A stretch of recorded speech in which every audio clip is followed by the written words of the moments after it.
Hi everyone, welcome back to my channel, Rome with Romy. Today's video is going to be another episode of things that trigger me. This movie in particular really triggered me. Before I start, I want to preface this by saying that there will be spoilers in this. So if you would like to watch this movie and then you want to come back and see my review, I would invite you to do so now. Because from now on, I'm going to be talking and I'm going to be giving my reflections and my tips, and as well as maybe, little experiences here and there about what I've been through. So if you'd like to watch this episode of Movies That Trigger Me, stay tuned. All right, y'all. So to start off with, let's get right into it. I'm not going to sugarcoat anything. This movie was a colossal failure to me. This movie seriously disappointed me. I was disappointed from the beginning to the end. Now, I'm going to let y'all know why.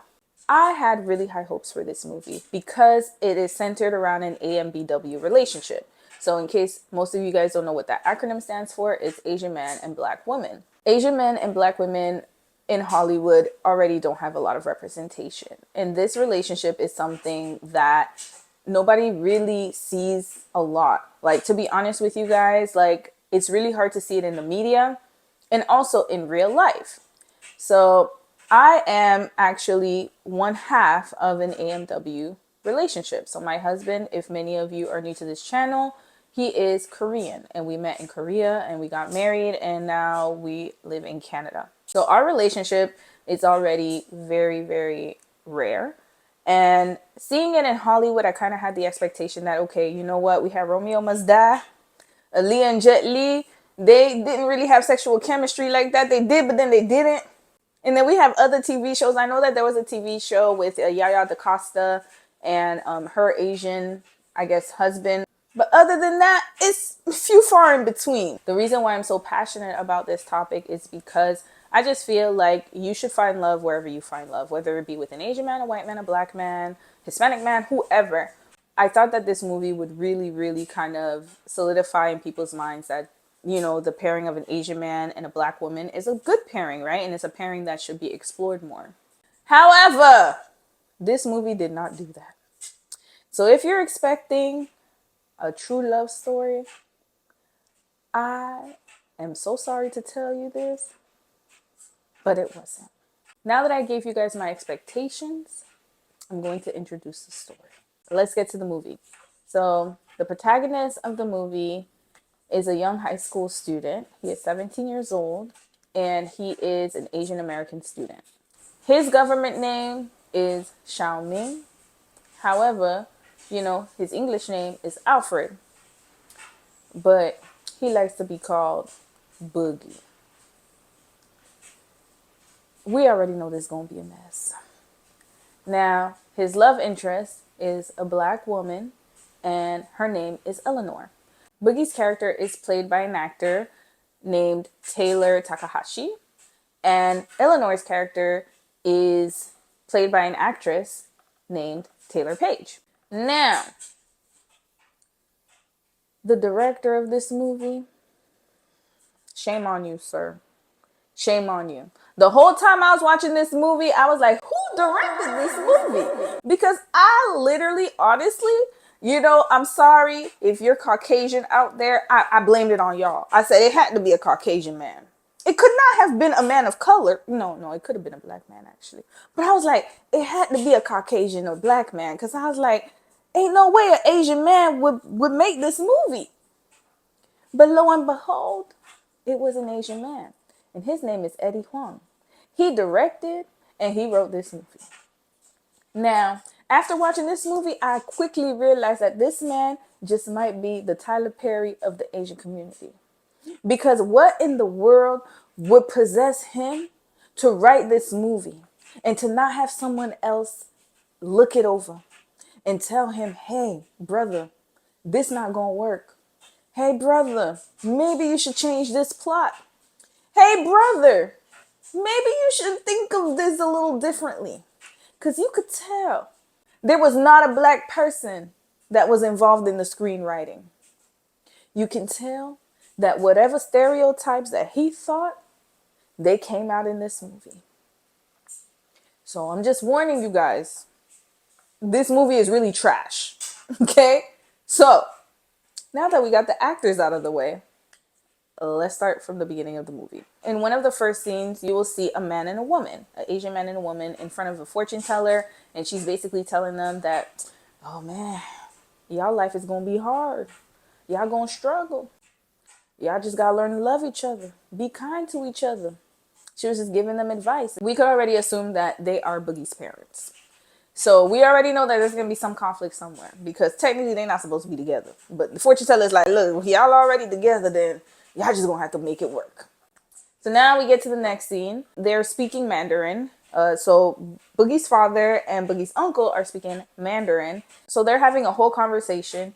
And when the father asks a question to Boogie in Mandarin, Boogie answers him in English. So for me, that first part kind of gave me a glimpse of their dynamic. So you can tell that there's definitely a cultural difference here. Boogie is more Americanized and his father is still holding on to some Asian traditions. So Boogie's parents are originally from Taiwan and they moved to America for a better life.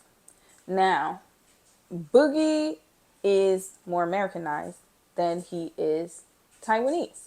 So you can tell that there's already going to be like a cultural difference, generational difference. And just, I can relate to that because as a second generation Canadian, so my parents are from Haiti, I totally relate to that. Sometimes our parents want us to be a certain way, like how they were raised, but unfortunately, we're not. We're from a different country. And I think that we struggle with that a lot because our parents are directly from that country, right? So, for example, my parents sometimes they would want us to act like under Haitian standards, but we were being raised in America. We were more influenced by America. In our minds, we knew that we were Haitian, but then our behavior, our attitude, how we understand things, it was totally Americanized.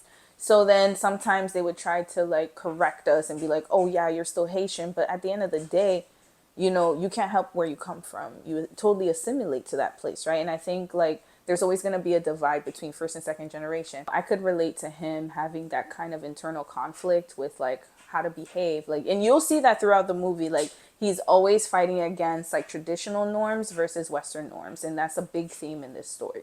So now Boogie, his dad and his uncle, they're driving him to this new school. And he's in class, and this is where he meets Eleanor, his love interest. So it's his first day of school because he got transferred to a new school that's in Flushing, New York. Now, I don't know who's from New York, so please don't come for me.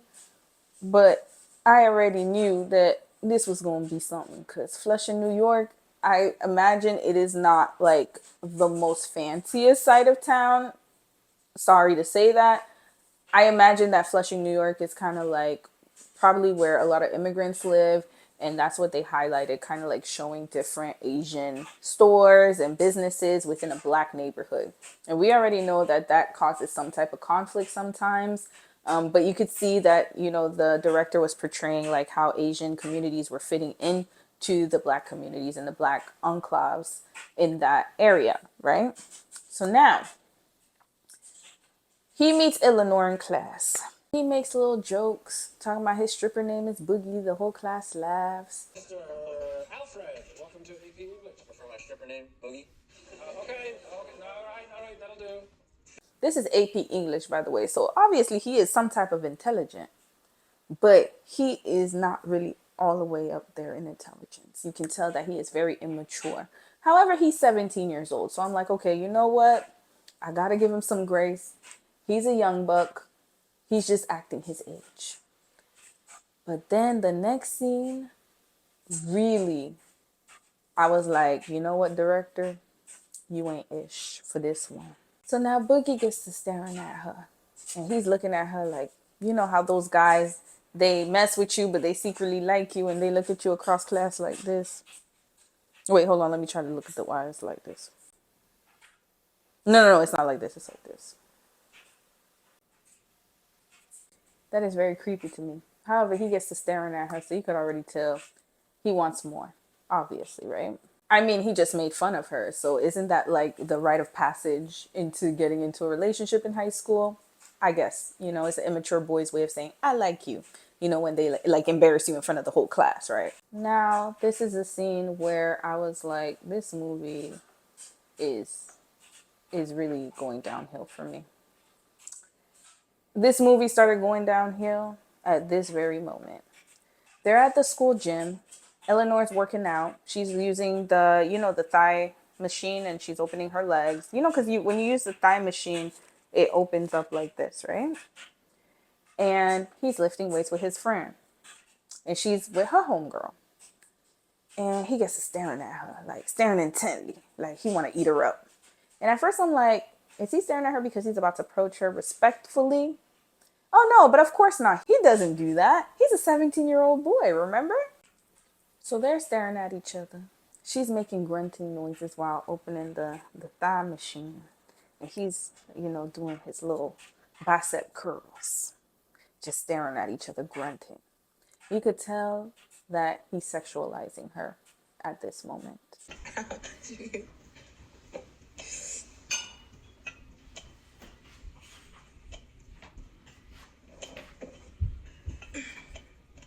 He's staring at her so intently that she asks her friend, hey, let me know this guy is not staring at my cha-cha. And the friend says, who? That Hunan beef on the bicep machine? Ayo, let me just think it stared straight into my trap. You mean this Hunan beef on the claw machine? Yeah. That's Boogie Chin. Hunan beef? Oh wait, it gets worse. Personally, I think he's wrapped like a wonton.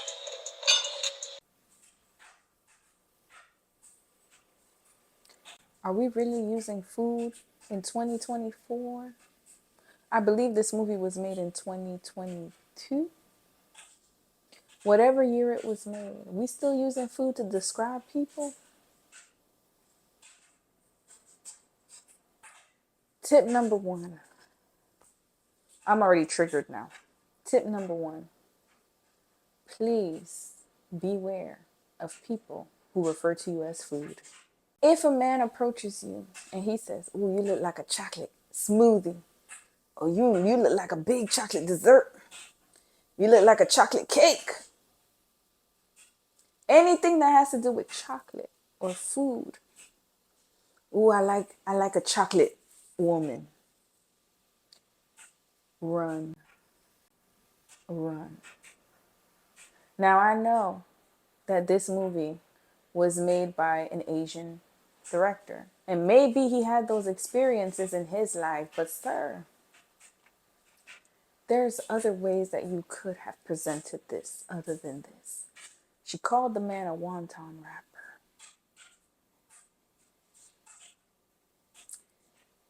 They are just sexualizing each other at this point. Once somebody refers to you as food, you already know that it is only thing we do with food is to eat it and let it out from the back. Okay? So there's nothing good that comes out of somebody describing you as food. I am a human being. Please do not describe me as some type of edible dish or some type of dessert. Please and thank you. And I think that in all seriousness, that is something that shows me that this person is a huge fetishizer of my race. I would say if you are planning on interracially dating, please do not let someone refer to you as a dish or a dessert or a flavor. Do not let someone do that because that just lets you know where their mind is at. Moving on. Fran goes on to explain to Eleanor that, oh, he's a basketball player that just transferred from another school. And then Eleanor says, F all these basketball players. I don't want to mess with them. Yada, yada, yada. All right. Now, there's a little side conversation between Boogie and his homeboy. And then he was saying, oh, yeah, like, there are a lot of other Asian basketball players like Jeremy Lin. And then he goes and says, oh, F Jeremy Lin because he's not really Asian, he's just a Christian, and just basically bashing him for loving Jesus. I got these little Asian niggas pressing up the jersey like you, Jerry Lynn. Man, Jerry Lynn is sucking my dick. What? Not y'all fuck with him. Nah, he more wild minority Jesus freak than he is Asian. No shade, though. And I felt that that was a personal attack by the director, because what did Jeremy Lin do to you, sir? What did this good servant do to you? So you already know, like, this movie, I told y'all, he is the Tyler Perry of the Asian community. So I already knew. Once he started hating on Jeremy Lin, I was like, you know what? I didn't even want to continue the movie. But as always, I have to give it a chance, because it needs to fully trigger me for me to get this kind of reaction. So now we know that Boogie is immature, and he hates Jeremy Lin, and he is sexually fetishizing Eleanor. Those are 3 things that we know about him so far. And it's only been less than 10 minutes into the movie. I had to subject myself to more of this. And oh boy, there's more. So now Boogie, he asked his homeboy, who's that girl? What's her name? Look, give me the tea on her. He says, that's Eleanor. Then he stares at her. And while he's staring at her, Eleanor tells her homegirl, because she sees him staring at her, she says, he could get it if he stopped staring so hard. Who is that? Oh, that's Eleanor. He could get it if he stopped staring. Mind you, she just met this boy in class earlier that day. And she's already saying he could get it if he stopped staring so hard. Now, Mr. Huang, I hope you do see this review, because I am very appalled by this behavior. So you're telling me that in your mind, a black woman, a black young woman would have that kind of mindset when it was her second time meeting this man. Second time seeing this man. She ain't never even talked to him. She didn't even talk. She didn't even talk to this boy. They've never had a conversation. And he thinks that if she saw him working out and Boogie was staring at her, you know, because remember, he's a director, Mr. Huang. So he made these characters like this. So he in his right mind believes that a young woman, especially a young black woman, who had never had a conversation with an Asian man, would stare at him and say he could get it if he started. He could, would stare, would say he could get it if he stopped staring so hard. Shame on you for doing that. And I'm being real serious right now. Now, all jokes aside, that is so, I don't know, I just feel a type of way about that. Because this is the reason why, when I was in Korea, these Korean men thought that I was just loosey-goose. They thought that they could just say whatever to me and I would go to the Love Motel with them. And I'm looking at them like, do you not know who I am? I will crush you. I literally could crush you with my thumb. Because, you know, I'm a little thick. But I just can't believe that people think that way. And now it makes sense to me why a lot of men from other races think that we just gonna give it up. He could get it if he stopped staring so hard. Get what? Get what? You ain't even meet the man. So now this part takes the cake. Boogie gets the courage to approach Eleanor at the gym. Nice pants. You got a staring problem. You got a pretty vagina. Ew.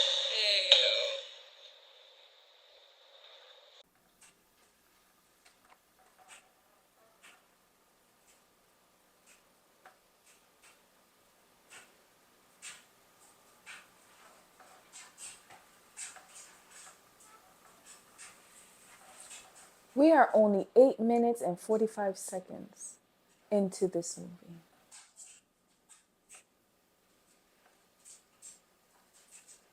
Now, as a big sis, tip number 2. If the first conversation you have with a man is sexual in nature, please do not give him the opportunity to say anything more to you. You should take it as a nice to meet you and see you later. Because he said nice pants. Guys, these are the first words he has uttered to her directly. In class, he made fun of her, but to the class. Now in person, this immature little man boy goes up to her and says, nice pants. You have a pretty vagina. The first 2 sentences that he says to her. Now somebody please tell me how that is not triggering to you. Please tell me, how is this believable? Please, Mr. Huang, I need somebody to tell me. Mr. Huang, you need to let me know, how is this scene believable? Because I'm not understanding. Like, I'm not processing. It's not working for me. How do we go from class, him making fun of her, to nice pants, you have a pretty vagina? You got some explaining to do. Because this is wrong. And when people watch this movie, I'm not saying that people think that this is real life. But sometimes, people could be watching this movie and be like, oh, black girls fast like that? Oh, it's that quick? Okay, cool. This is insanity. Like, you literally could not have had a nice moment between them meeting 2 people as human beings. Like, for real, it had to be in the gym setting. Already in the gym, you already know that you're more comfortable. You're dressed a little differently. You're in your zone. You have a pretty vagina. So after he says, you have a pretty vagina, she gets upset and says, you better respect my mind. And then she walks off with her friend. And then he says she wants it. She wants it. My vagina? Now, I'm going to give y'all a lesson about dating men who are going through an identity crisis. If you're interested in dating a man, especially a man of the Asian persuasion, I would highly recommend that you date one who is himself. And don't get me wrong, I'm not saying that because he likes basketball or because he lives in New York or because he's more Americanized that something is wrong with him. I'm not saying that by all means. But you could clearly tell that this young boy was going through an identity crisis. And he was trying to be something, right? Or he was confused about his position in life. I want to insert an example of what I mean by beware of a shapeshifter. Travis Kelce, to me, is the perfect example of a shapeshifter. So notice how, he grew up in a neighborhood that was more diverse, and then he always hung around, black men. So he had kind of like that really cool white guy, kind of like that hood white guy aesthetic, right? Like, he was down with the people, he played football, so he was always around black people. And you can tell that when he was growing up that he had a lot of influence from the black culture because of how he dressed, how he represented himself as someone who was down, if you know what I mean, right? But notice how his style changed once he got with T Swift. And as he grew older, he started maturing and he started being his true self. Now, I'm not saying that Travis Kelce wasn't into, hip hop or wasn't into different styles of things, but you can be into those things and not have to dress the part. I feel like he almost put on an aesthetic. You can clearly tell that aesthetic wasn't really who he was inside. And so now as he aged, he's becoming himself. This is true to who he is. And look how he was holding on to Kayla Nicole. Look at the pictures. Look at how he was around Kayla versus how he is around Taylor Swift. Now that should tell you everything, because around Taylor, he seems like he's more subdued. He seems like he's more of a boyfriend, more of a protector. With Kayla, he looked like he's just having a good time. Look, I'm just letting y'all know, especially as black women, we're seen as the good time for most men. My point is that please do not date these kind of men because they usually have that perception of you, and it's better to not get yourself hurt in the first place. And I feel like that confusion should not involve any of you guys or any women, right? So I will say this. I have found, and that's from my experience, okay? Again, disclaimer, it is my experience, my own personal experience, is that Asian guys in North America are totally different from Asian guys in other countries. So, for example, I will just have to say Korean because I'm married to a Korean man. There's a different standard in Korea than there is in America. And I just feel like when you're dating an Asian guy in America, they're conflicted with two identities. So they might act one way out in the streets and they might act another way at home. Okay? And that's for any man. But I'm just putting it out there. When you're dating a second generation, this guy, you can tell that he had an identity crisis. He was always conflicted. He wanted to be around his friends. He wanted to be like them hood guys. Boogie. That tells you all you need to know. His nickname was Boogie. He was trying to be down. But then his parents was like, oh, no, no, no. You are still Taiwanese. You can't be down with them. You can't be down wherever you are. You got to listen to what we say in our standards, in our morals, in our values. And I feel like that kind of messes with people's brains, right? But in any case, in my experience, I've just found that it is easier to date someone outside of the country. And I know some people will really be like, whoa, that's crazy. Like, you find it easier to date people outside of America and Canada? And I'm like, yes, because I just feel like boys have his behavior. Men behave like him. The ones that are raised in America and in North America, they may look Asian outside, but inside, it's a totally different psyche. What I meant to say in this part is that the psyche is different because they have more of the American red pill incel dating norms, and that plays a large role in how they approach women. He was just an F-boy. This little boy, he showed the signs of an F-boy. He showed the behavior of an F-boy. And in my mind, I'm like, Eleanor, girl, I know he cute to you, but please do not date him. We're going to continue. Moving on, we see that Boogie's dad also had basketball aspirations. So Boogie's dad loves basketball, and he's the one who trained his son from a young age. So they're playing basketball all the time, and he's the one who kind of guided his son's career. Now we're at their family home, and we kind of see the family dynamics here.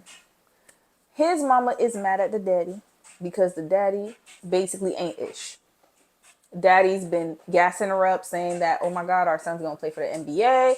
He about to get drafted. And if any of you guys are familiar with sports, you know that it takes a lot of energy and money, resources. Now, mama, she is a typical Asian mom. She ain't about the pole life, okay? She is about her coin. She's like, look, you've been promising us that Boogie's going to make it. He has anger problems just like you. You ain't ish. You ain't doing ish. So they get the fighting at the table. They get the scrapping. He almost hits her. And I'm like, okay, domestic violence? Director Huang, I'm telling y'all, he is the Tyler Perry. I'm telling y'all, he is the Tyler Perry of Asian films. Because he about to hit her. The sons have to break it up. And I'm just like, okay, family dynamic is off. Now I see where his anger is stemming from. Because his parents' marriage, remember in the beginning, the fortune teller said, y'all not equally yoked. So now they get to fighting. And Boogie's all sad. All right. And also, the dad's gassing up Boogie like, yo, you got to beat this kid named Monk. So we keep hearing the name Monk. So he's someone that Boogie needs to beat in order to make it to draft into the NBA. So basketball is really his life. Like, that's his goal, is to be a big basketball star. He has the talent and he wants to see it through. Now, that's another red flag I forgot to add. He's an athlete. I should have added that. I don't know how I forgot that. He is a basketball player. You know who else was an athlete? Clay from Love is Blind. Y'all remember the review I did, right? These athletes ain't right. Fast forward, and then a scout comes to their house, and that scout was none other than Charlemagne the God. So I was like, okay, Charlemagne's in this movie. All right. So then the scouts basically like, look, we could probably get him into a school, but he's not going to get a scholarship. And mama is not having it. Mama's like, no, my son's getting a scholarship by any means necessary. Because see, I done wasted all this time and money with his raggedy daddy. And he done promised me that this boy's going to get a scholarship. So somebody's going to give me a scholarship. So then we cut to the next scene. So now we find out who Monk is. Now, rest in peace to Pop Smoke. It's really unfortunate that he passed before this movie was released. But he did a good job in acting in his part. I mean, it was just a teen movie, but he still did great. So rest in peace to him. But we see Pop Smoke is Monk. And Pop Smoke is like nothing to mess with. He's starting to push people while he's playing basketball. He's the antagonist of the movie. He's like pushing people, bowing them, throwing people off the ground. One of the players that he was against, he pushed him or elbowed him on the floor, and then Eleanor ran up, and then she's like, oh my God, are you okay? And then all of a sudden Boogie ran up, was like, oh my God, are you okay? But obviously he ain't care if that boy was okay. He just wanted to go after Eleanor. Moving on. After the basketball game, Eleanor and Boogie, they bond. And they're outside of, I guess, some restaurant. And they're just eating and talking. And for once, we see that they actually have a conversation that is not sexual in nature. Actually, is their first conversation that is the first... Actually, is the first real conversation that they've ever had. So then he kind of opens up a little bit. And he's like, he loves basketball. That's his life. And he also loves dominoes. And then they just have a good bonding moment. Now there's another basketball game. Boogie is straight disrespectful. He doesn't listen to the coach. He doesn't like authority. I don't know why he's not listening to the coach, as if he knows everything. And he gets kicked out of the game. And this time a scout was watching. So now this is super embarrassing. Now he and his dad go to the principal's office with the coach. And then the dad makes him get on his knees and apologize the traditional way. Boogie's not ready. There are a few things I want to get off my chest. Show me.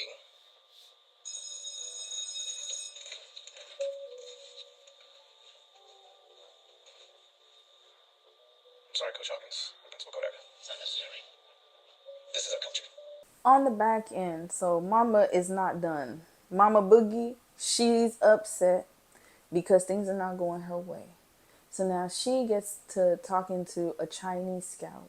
And she's like, look, I don't know what opportunities you could get for my son, but please make it happen.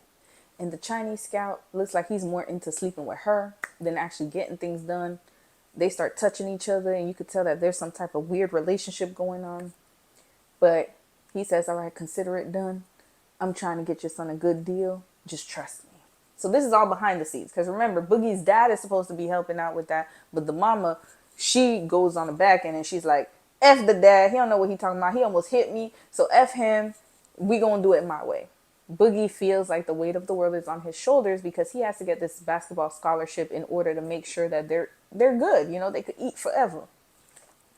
So now, you know, he and Eleanor meet up again. So this was another red flag, y'all. So he and Eleanor, they're on the ground and they're kind of sharing things with each other. And they're trauma bonding.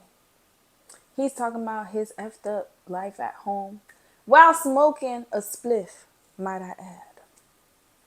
So this is a tip, y'all. I know I didn't give a tip for a little bit of time, but this is another tip. Please be careful of men who smoke. Because usually, I don't know what it is about them, but you can't take them too seriously. And I know some people in the comments like, my husband smokes and my boyfriend smokes. I don't know. I feel like guys who smoke think they're smarter than they are. And they're really not that smart. And also, I had an experience. I dated a guy who smoked when I was young. Like, he was smoking spliffs. And I swear, guys, his brain cells died every time I met him. It was like he was gone. He was always there, but not there. And I feel like if somebody has to get high to take the pain away or to escape whatever situation they're in, they do not need to be in a relationship. And I understand it's a recreational activity for some people, but it can be addictive. And I feel like it takes up so much time out of your real like life. It gives you less motivation. I don't know. For me personally, I just feel like it takes away, like you spend more time doing that than other things, and you use it as a coping mechanism when you should be getting therapy or should be getting help, in my opinion. So I would say be wary of those kind of men that always, they smoke a spliff, or they take whatever recreational activity that they can to take away from whatever situation that they're going through. Like, it's just not a good way to handle things. And I know some people do it like, oh, I don't do it all the time, I only do it sometimes. But I found that people who say that, it's not true. I've been seeing people do it like all the time. Like, I'm talking about like they just can't handle not going a day without it. And it's the same with vaping. Anywho, he's doing that, and they're trauma bonding. So he's talking about his childhood, and he's talking about what's going on in his house and how his parents are and the family dynamic. My mom, she's a controlling psychopath that doesn't love or believe in me, but she's responsible. My dad is irresponsible, but he loves and believes in me. Woe is me. And then she starts getting to talk about her parents, and it was just trauma bonding. You could just sense a lot of trauma in this conversation. And I'm just like, girl, at this point, I see no hope in Boogie. I understand he's cute, and he's Asian, and you ain't never been with an Asian guy before, but he ain't it. That's not the type of Asian you should go for. Now Boogie and Eleanor get closer. They start going on actual dates, and they start, supporting each other, going on dates, being all in love, lovey-dovey, playing dominoes, and she's even supporting him at his basketball games. So all seems good. And then we get to the bedroom scene. Y'all already know it's gonna be bad. What's up with this ice skating music? Quit stalling and just pull it out. You done this before? Once. With who? None of your business with who. You gonna talk yourself out of this and you keep playing. We already know something's about to go down. Then he said he measured his chili, and he's above average. I'm judging my shit hard. I'm above average. Mr. Huang, I need answers. So there's no romance, like no kissing or no, like, how usual scenes you get between like lovers, any lovers. I can name so many movies. And once they're about to do it, there's no talking. There's just, love making. But they steady talking. And he talking about his chili in the size.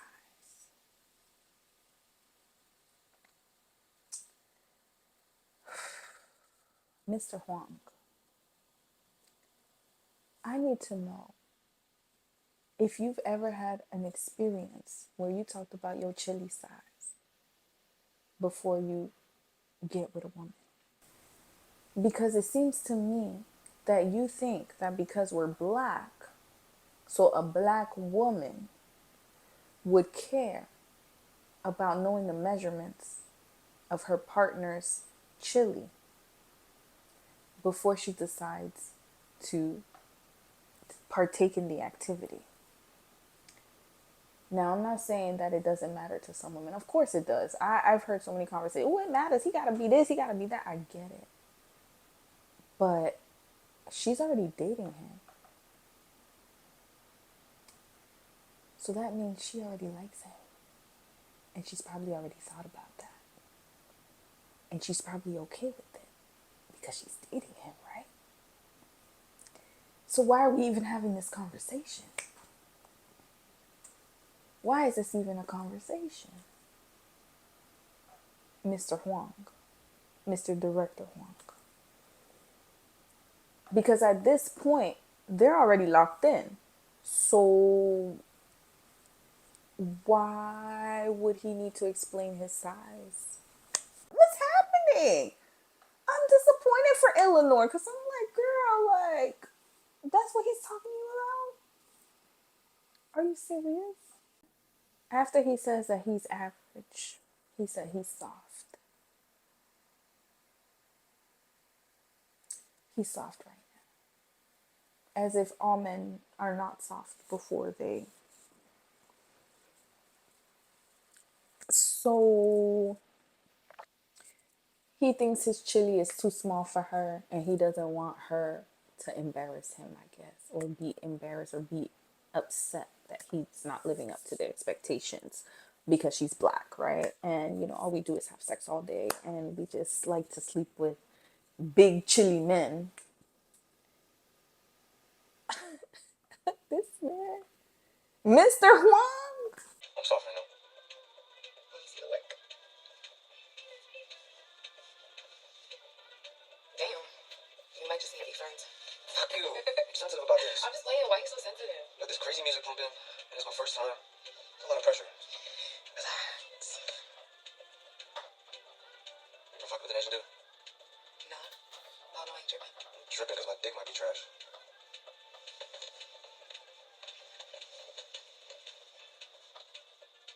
Like, come on now. This is just so elementary. But anyway, they get through it. Next day, he's happy. He's hyped. You could tell he got some. So he's just over the moon. He's walking with a new pep in his step. He walking strong. He like, hey, I'm the man of the hour. And then we get back to his family dynamic. Then he's brought back into reality when he goes home. Now, I'm not going to subject y'all to more of this horrid and trash movie. So Boogie ends up going home, and then he gets ambushed by his mama and the agent. And the Chinese agent's like, yo, you should sign with the Shanghai Sharks. They really looked at your stuff. They like your skills. But if you sign with them, then you need to read the contract because there's a lot of stipulations. And Boogie's like, yo, 10 toes down, I'm not going to do it. Whatever. Respectfully, agent, I'm not going to go against my daddy. Now, daddy comes home early. Mama's shook because she's like, dang, he wasn't supposed to be here. And my son was supposed to sign the deal. But anywho, daddy comes in and he's like, Boogie, did you know about this meeting? Boogie's like, nope, I sure didn't. And so daddy gets angry at the mama and says, you backstabbing me. And then the agent gets a little feisty and he's like, yo, you don't know what's good for your son. You a deadbeat bum. You don't know nothing about sports. Basically, practically telling him he a bum and he ain't. So daddy got mad and he's like, oh, really? So he punched him and assaulted him. So then the guy left. After that, Boogie and his daddy go to Monk's territory to kind of see his weaknesses, see how he plays, and try to kind of analyze him from afar. Then the next scene, Boogie comes home after school. Lo and behold, his daddy's in handcuffs. The cops come and pick him up because the scout was like, F this, I'm still going to get you to sign it because I'm going to put your daddy in jail. So now, unless Boogie signs a contract, the dad is going to get charged with assault. So now Boogie's pissed off. And so he's trauma dumping again to Eleanor. And he's like, hey, this is going on. My family's nuts. My daddy's in jail. What I'm finna do? My daddy finna be locked up again. He got a record. They about to throw away the key at him. And she's basically telling him, you could handle it. And then he says, you don't know what it's like to be the son of traditional parents. And we have so much history. And I always feel like I have to make up for so many years of history and tradition. And she's like, you don't know how hard I got it too. I don't even know my ancestors. So then again, they go through this whole trauma bonding experience. All right, moving on. So now Boogie gets angry. He signs a damn contract. He's like, here, there you go. Get the hell out my face. Get my daddy out of jail. And I'm going to play in China. So then fast forward to the next scene where he gets on the bus. He's angry about him having to sign the contract. And then he runs into Monk. And him and Monk almost get into a fight on the bus. Boogie gets off the bus because he don't want to fight him. He's just really angry. Well, he was about to fight him. But then he's like, nah, it ain't even worth it. So he gets off the bus. And then Pop Smoke says this. Hey, tell Juicy I said what's up. Who the fuck is Juicy? Well, your girl ain't tell you I used to call her Juicy?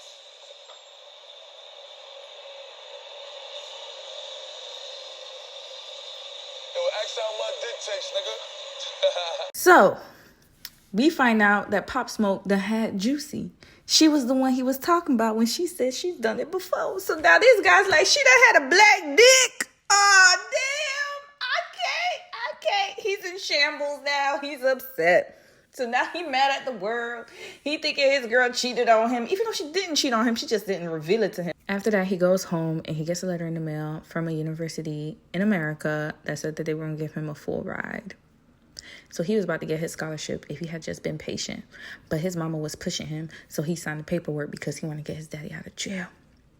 So now he pissed. So now Boogie's mad at the world. He's mad at his homeboy who's just trying to help him and be like, yo, she ain't really cheat on you, sir. He's like, no, she did. She ain't tell me, because his ego got a little bruised, because he knows that if it's against Pop Smoke, because, you know, Pop Smoke got that deep voice and Pop Smoke look good. So he a little jealous. So then after that, he's like, F basketball, F my girl, F the whole world, blase, blase, blah. So then the next scene is the big game between his school and Monk's school. And the Chinese scout comes through and he's like, hey, Boogie, you're not supposed to play in this game because you done dedicated your life. You done signed this blood oath to play for China. We done told y'all we don't want you around these people. So then the mama's like, you can't play, Boogie. You done signed a contract, because she want to get the $700,000. And then the daddy was like, no, he going to play against Monk. And then the girlfriend comes in and she's like, hey, why aren't you answering my phone calls? What's going on? You're moving to China? It was just a mess, y'all. You could tell this scene was just spur of the moment. There was no thought into this. It was just really strange. Hermie, what's up, Juicy? See you told this egg roll. Shut the fuck up, big head biscuit. Your sister give you that busted ass lineup? She always did talk a lot.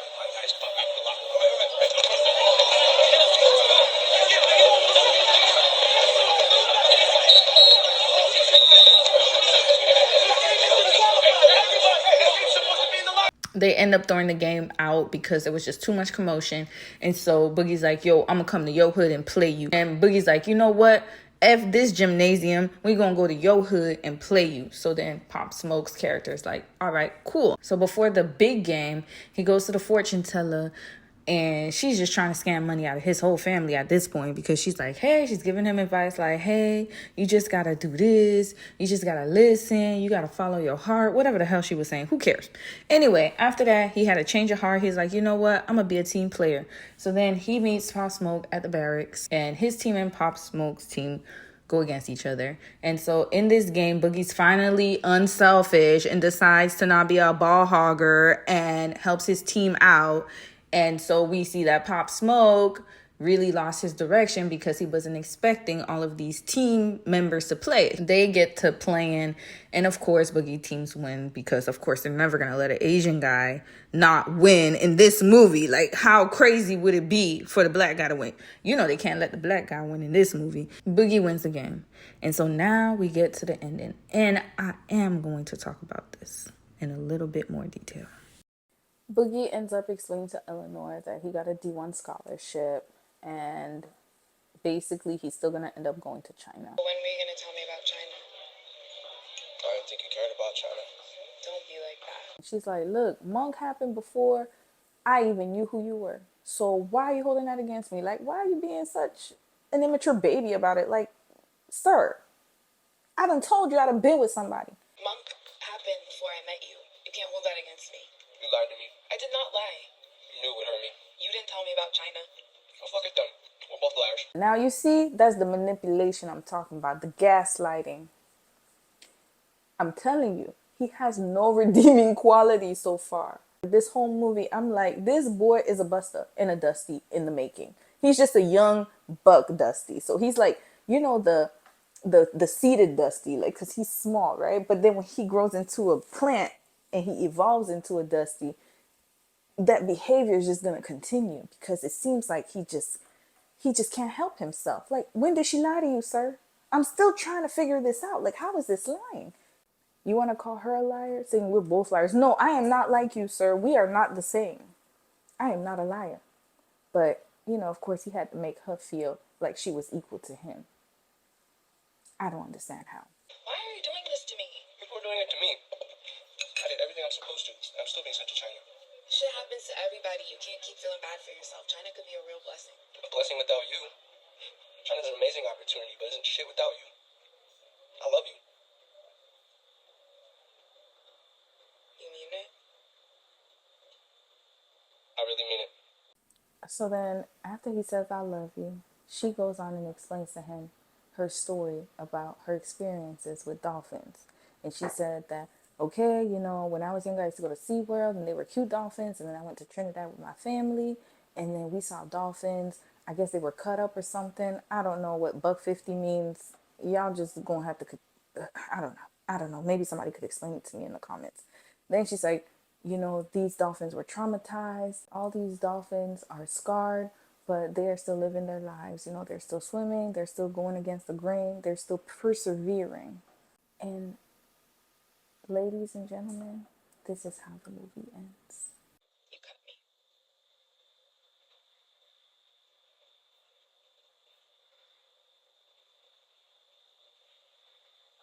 But we well. We're still here.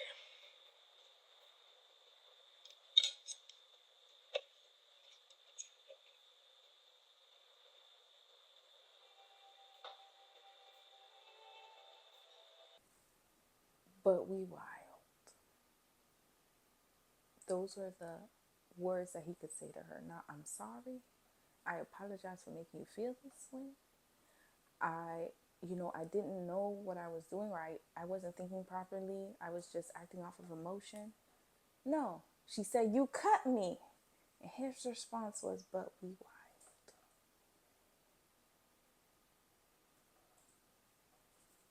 Y'all, I was so tired of reviewing this movie. I forgot to do my outro, but thank you so much for watching this review.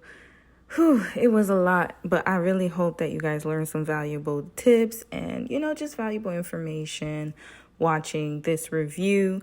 So on that note, thank you so much for watching. Don't forget to like, comment, subscribe. And until next time, take care of your beautiful selves and bye.